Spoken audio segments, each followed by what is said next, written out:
Coming up on the Empowered Woman podcast. It was so nice. It was like every little thought of everything into this space is so intentional of like, well, I want this music that's going to make us feel this way and offering these beverages and these colors that can promote different feelings. So it is just so nice to really cultivate a space around what you really want in your own heart and what you want to provide for others. Welcome to the Empowered Woman podcast, the #1 show on visibility strategies for women entrepreneurs. If you want to get empowered to be seen, stand out on social media, stages, TV, and more to make an impact with your voice in business, you're in the right place. I'm so glad that you're here. My name is Marcia Spurk, and I'm your host, professional singer and visibility strategist. Welcome again, and let's dive into today's episode. Love cozy mysteries? Meet Nora Bardin, a lifelong puzzle solver turned author who crafts fast-paced, feel-good whodunits. Her stories are packed with charm, suspense, and satisfying twists. Whether you're fireside or on your lunch break, escape into a world where justice always wins. Discover Nora Bardin's books now on Amazon. Hi, Melanie. Thank you so much for joining me today. Hi, thank you for having me. I'm super excited to learn more about what you got going on. You have some fun things, projects that Yeah. you have. Why don't you tell us who you are and what you do? Well, my name is Melanie. I'm a mom, wife, business owner, and now a new children's author in Northern California. And I own a hair and healing studio. So we kind of infuse plant-based, non-toxic hair, also with energy healing, and host events and things like that. And then I recently wrote a children's book called Everyday Magic that teaches children ritual through mindfulness and gratitude practices. That is so exciting. Now I'm super curious to hear more about the business journey, how you got into that, and where the writing of the book came into play. So let's go step by step. Tell me more Yeah. about the building of the business, because obviously that's an entrepreneurial endeavor itself, and so is the book. So how did that come about in building all that?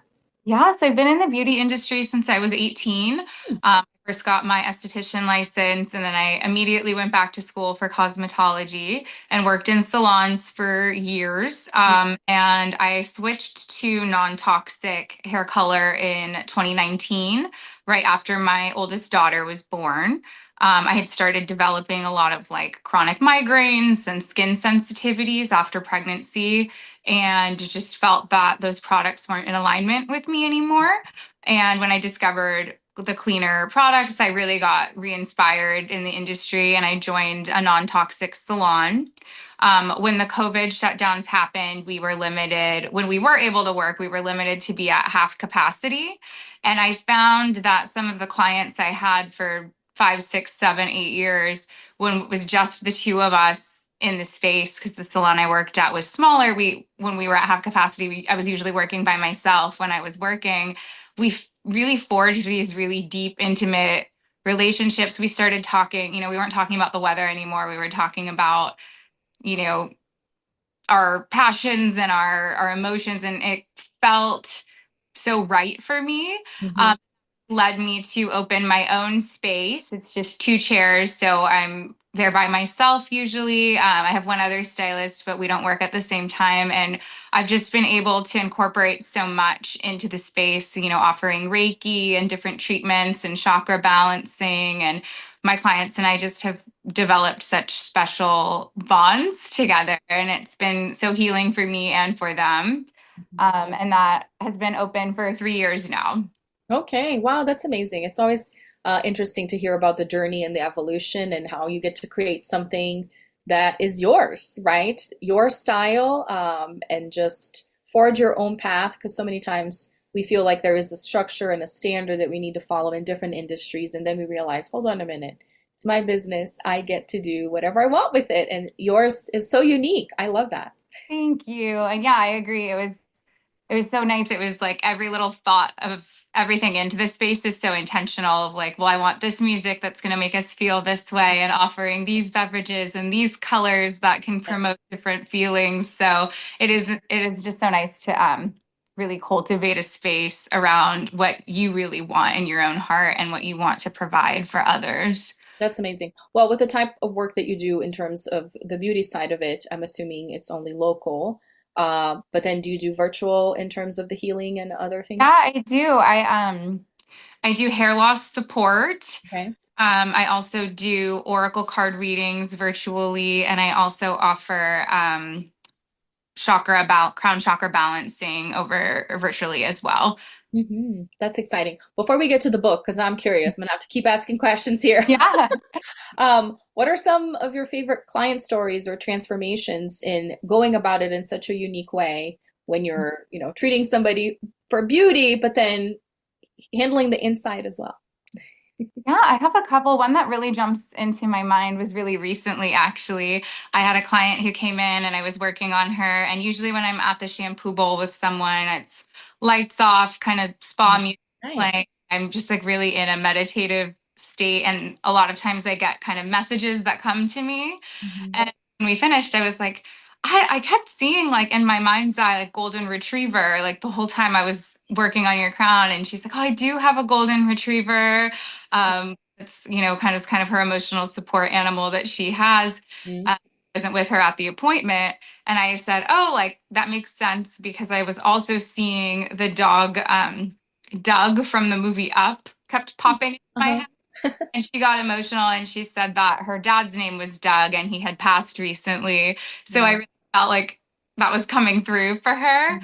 And I have quite a few stories like that where while I'm really connecting with someone, things come up for me that when I share with them always really resonate in some kind of way that's being passed through to them. Yeah. And then just having people who've reached out who are post chemo and can't use chemicals or have developed allergies or are just trying to be more conscious of what they're putting on their bodies and in their bodies, finding a space where they thought, I wasn't going to be able to cover my roots anymore, or I wasn't going to get to do this for myself, and having that opportunity again when they find the product and feeling safe to do so is really rewarding. Wow, that is so cool. I had never thought of that, but when you're thinking about, getting your hair done, you're in a relaxed state, and it is a moment where you could do more than just small talk, like you're saying with your colleagues, right? But even when you're with a client or you're receiving the treatment, you could do more than just small talk or talk about the weather. It could be, a moment for you to tap into yourself and reflect on different things. And so I'm that's so exciting that you created that space for women. And I love these stories. They're really fun. You. Yeah, it was really interesting why I started getting into the chakra work and the energy work too, because I would be touching people all the time. I started noticing like, oh, well, these people who are feeling really, really stressed out, they also tend to be people who have hair loss and they say they're not sleeping well and just making all these connections. And so really knowing that I was in a position of I have these people with me for 2 hours and I'm laying my hands on them and like I can make this time a lot more Yeah. useful for them. Mhm. Uh, it's been really beautiful. That's amazing. Love that. Okay. Now let's switch gears and talk about how the book came into play. Where did this idea come from? How is it connected or is it connected with the work that you're doing? Yeah, I do think it's connected in a way, even if I didn't realize it at the start. Mhm. Loved reading and writing, and I've always thought I wanted to write something. I never thought it would be a children's book, but that's just kind of what came about. Mhm. Um, I got really sick back in October of 2020 through or 2024. I can't remember. Yeah, last October, I Okay. started getting really sick and I wasn't able to work for a while. Mhm. And I had so much guilt and shame around. We had just moved to the town that I work in and where my daughter was going to school because I didn't want to commute anymore. And I kept telling my kids, like, when we move, everything's going to be so magical. We're going to have so much more time together. We're going to do all these things. And then, really shortly after moving, I got really sick. And we didn't realize at the time that it was actually the house that was making me sick. Wow. So the more time I was home and not working, the sicker I was getting. And with that guilt, I kept trying to think of a way, like, how can I connect with my kids? We're not doing all the things I said we were going to do when we moved here. We don't have all the time to go to I don't have the energy to go to the park. I'm Mhm. not up out of bed to do the crafting and the baking and all the things that I said we were going to do. And so I started just kind of racking my brain for like how we could find meaningful connection and these magical moments that I was promising them. Yeah. And so one day when my daughter was at gymnastics, I was really in my feels about it. And I wrote a story for her to explain, that the magical things can just be the everyday little things that we get to do together, and that there's ways we can put a spin on them to make them feel more magical, even if it's not the big shiny things that we see and that are kind of pushed on us usually. So I wrote it in the notes section of my phone.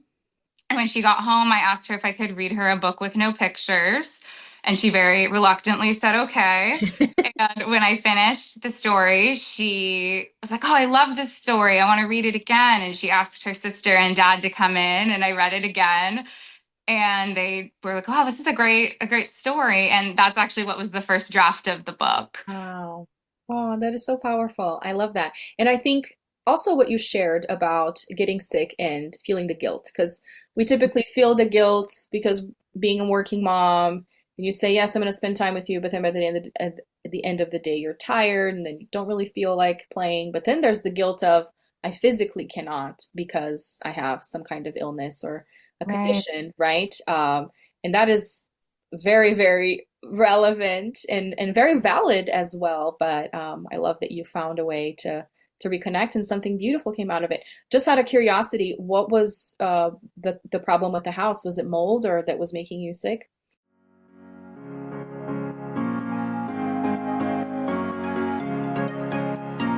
Hey, let me ask you a question. Would you like to be my next guest on the Empowered Woman podcast? Do you have a story you'd like to share? Want more visibility for your business on a show ranked in the top 0.5% in the world? Well, then head on over to martasburke.com/podcast guest for more information.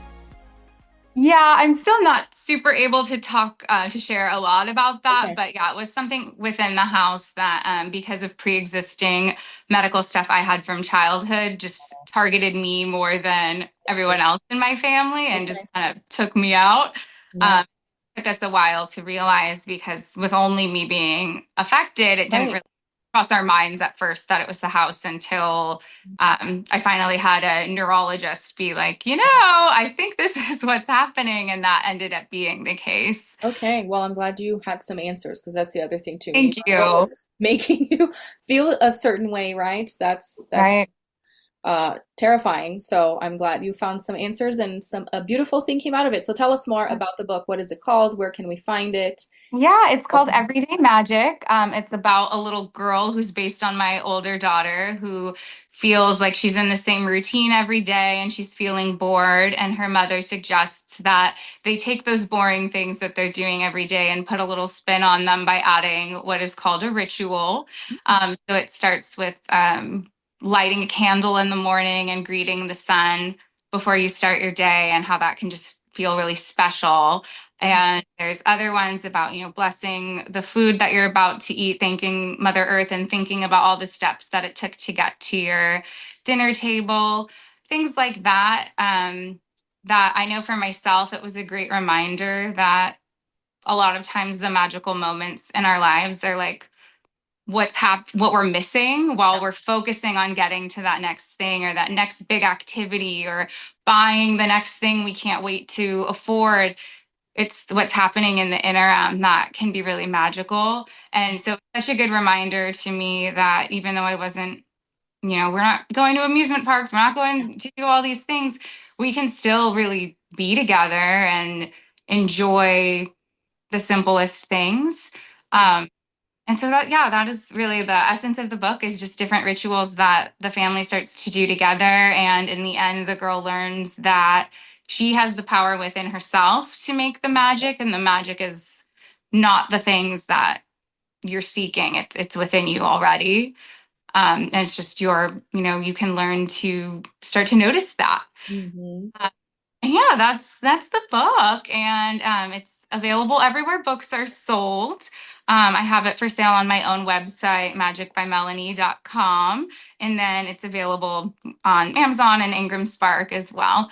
Okay. Awesome. We'll make sure and have that in the show notes. But what a beautiful reminder for kids, but also for adults. Because I Mhm. think, especially from a parent standpoint, sometimes we want to provide these wild adventures and experiences for our kids. And just like what you're saying, typically the most meaningful and memorable moments are the small moments, right? The ones where Yeah. we are present. And oftentimes we're like, let's go do this fun activity that's going to cost lots of money, and at times we even feel resentful. It's like, I brought you here, I paid this, and Yes. you're not even enjoying it. And it's like, as adults, we get to understand that it's in the small moments too, because we are the ones guiding the kids anyway. So it starts with us. I think that's good for the parents as well.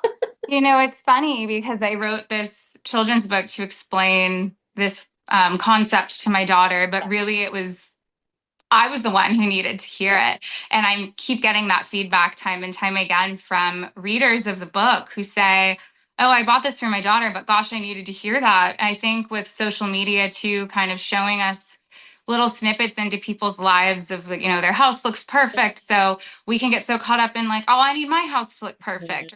These people are doing these things and I'm not doing these things. And we start to think that those are the things that bring us the magic in life. And it is such a great reminder that the magic is now, it's us, it's within us. And yeah, it has just been really beautiful to see that it really is the caretakers reading the story tend to be the ones that are like, wow, I really needed to hear this. Yeah, totally. I mean, just you telling me that, it's like, okay, especially now, summertime, kids are home. It's like the Right. magic is inside of us. It's not in the things that we do or the things that we buy or the things that we see. It's just being present in the moment and realizing that we're in control of it. So I love Right. that. Well, but that was the next thing I was going to ask you. You said it's been interesting to hear people's feedback. How has this journey been for you? Because I know, having published a book myself, although it wasn't a children's book, we go through the process of writing, and then for you, illustrations, all of that, and then comes the launch and getting people involved to support and all of that. How was that journey? It was so different than anything I've ever done. Being in the beauty industry for so long, everything is a really like instant gratification kind of feeling. So it's been really good for me to, be someone now who's like, okay, I have to send an email and I have to wait for a response. And it really pushed me out of my comfort zone, but in a really good way. And it's been very vulnerable, I think, to share a story that was on my heart and not know how it was going to be received. I was trying to always be very sensitive to, I might think these rituals are beautiful, but someone else might not want that for their children. But to tell my story anyway Yeah. has been really good for me. And I'm so happy to show my children that. So Mhm. it's been a big learning process. It's just a totally different industry, and I kind of went into it blindly. I didn't know a ton about it, and I think that was for the best. I think if I'd waited till I was ready, I never would have Right. done it. So yeah, it's been wonderful, and I've had nothing but, you know for the most part, very positive, loving feedback. I have had a few people just with magic being in the title saying it's not for them, Mm. um, for their bookstores or for, whatever it may be. But on the whole, it's been wonderful. Thank you so much for sharing that, because it is a growth. There's always growth opportunity when we're doing something outside of our comfort zone or something new, because we don't know. So then we have to put ourselves in a vulnerable position. And that's typically what I feel authors feel, is like the imposter syndrome of, is this really interesting? Is it really valuable? Am I qualified to talk about this? And it's interesting to hear from your perspective with being a children's book of, what if some parents don't resonate with what I'm trying to show to kids? But at the end of the day, not everyone will resonate anyways. So Right. you got to put it out there, and there will be people that will say, this is not for me, and this is for anything, right? Mhm. So Absolutely. I love that. Thank you for sharing so openly, because people need to hear that too. They're not going to be ready. We're never ready, right? Whenever ready. Just got to put it out there. I If you love wait that till so you're much. ready, you'll never start. No, got to start not ready. Start afraid, right? Is what they say. Yes, Feel the definitely. fear and do it anyway.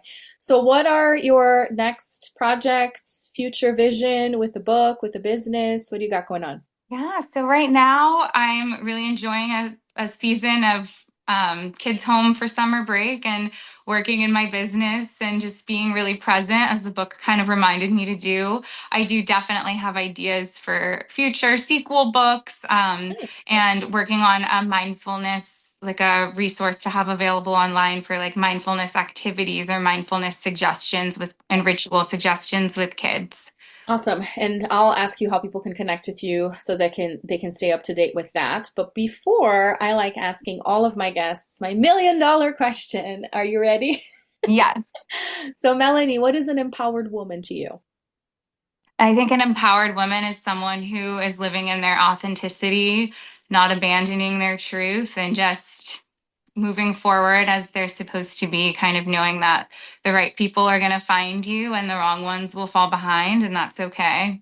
Yeah, absolutely. Which is your life story, right? With building something so unique with your beauty business and then also with the book as well. I love that. Well, thank you so much for sharing with us today. How can people connect with you to learn more about the upcoming resources and what you got going on? Yeah, you can find me on Instagram at Magic by Melanie. And from there, I have in my bio, my salon page is tagged there, as well as my website to purchase the book and check out what else I'm up to. Amazing. Well, thank you so much. This was so fun. I'm excited to go check out the book and have people go check it out as well. I Yeah. appreciate what you're doing out there. Thank you, Martha. Thanks so much for tuning in today. I hope this episode empowered you. And if you enjoyed the show, please join the Empowered Woman community on Facebook and share with friends or leave a review on iTunes so more people can discover this empowering message. Until next time, bye.